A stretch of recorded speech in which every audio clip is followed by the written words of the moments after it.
بسم اللہ الرحمن الرحیم۔ اللہ تعالیٰ نے موسیٰ کلیم اللہ علیہ السلام کی طرف وحی بھیجی۔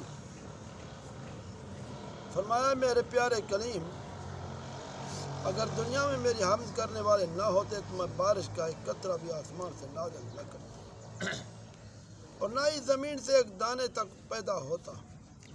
اور بھی بہت سی چیزیں ذکر فرمائیں، یہاں تک کہ فرمایا اے میرے پیارے نبی، کہ آپ چاہتے ہیں کہ میرا قرب آپ کو نصیب ہو، جیسے کہ آپ کے کلام کو آپ کی زبان کے ساتھ قرب ہے، جیسے آپ کے دل کے خطرات کو آپ کے دل کے ساتھ قرب ہے، جیسے آپ کی جان کو آپ کے جسم کے ساتھ قرب ہے، جیسے آپ کی نظر کو آپ کی آنکھ کے ساتھ قرب ہے۔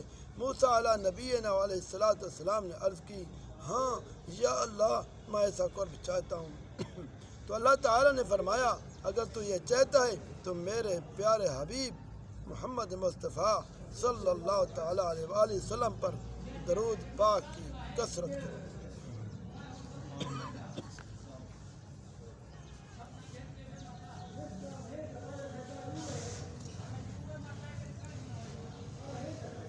ایک نیک صالح آدمی نے خواب میں ایک محب ڈراؤنی اور کبھی صورت دیکھی، گھبرا کر پوچھا تو کون ہے؟ اس نے جواب دیا میں تیرے اعمال ہوں۔ میں نے پوچھا تو اسے نجات کی کیا صورت ہو سکتی ہے؟ اس نے جواب دیا اللہ تعالیٰ کے حبیب محمد مصطفیٰ صلی اللہ تعالیٰ علیہ وآلہ وسلم پر درود پاک کی کثرت کرنے سے ہو سکتی ہے۔ حضرت شیخ شبلی رحمۃ اللہ علیہ نے بیان فرمایا کہ میرا ہمسایہ فوت ہو گیا تھا، میں نے اسے خواب میں دیکھا، اس سے پوچھا تیرے ساتھ اللہ تعالیٰ نے کیا معاملہ کیا؟ اس نے جواب دیا حضرت آپ کیا پوچھتے ہیں؟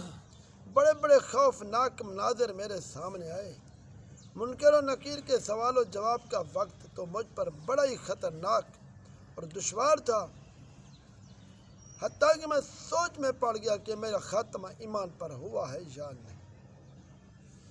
اچانک مجھ سے کہا گیا کہ تیری زبان بیکار رہی، اس وجہ سے تجھ پر یہ مصیبت آئی ہے۔ تب عذاب کے فرشتوں نے مجھے سزا دینے کا ارادہ کیا تو کیا دیکھتا ہوں کہ میرے اور فرشتوں کے درمیان ایک نوری انسان حائل ہو گیا جو کہ نہایت حسین و جمیل تھا، اس کے جسم سے خوشبو بہت۔ منکر نکیر کے سوالوں کے جوابات وہ مجھ پر پڑھاتا گیا اور میں اسے دہراتا گیا، کامیاب ہو گیا۔ پھر میں نے اس نوری انسان سے پوچھا کہ آپ کون ہیں؟ اس نے جواب دیا میں تیرا درود ہوں کہ تو دنیا میں اللہ تعالیٰ کے پیارے حبیب صلی اللہ تعالیٰ علیہ وآلہ وسلم پر پڑھا کرتا ہوں۔ اب تو فکر نہ کر، میں تیرے ساتھ ہی رہوں گا، قبر میں، حشر میں، پل صراط پر، ہر مشکل مقام پر تیرے ساتھ رہوں گا اور مددگار رہوں گا۔ دعا کرو اللہ تبارک و تعالیٰ ہمیں تمہیں زیادہ سے زیادہ درود پاک پڑھنے کی توفیق عطا فرمائے۔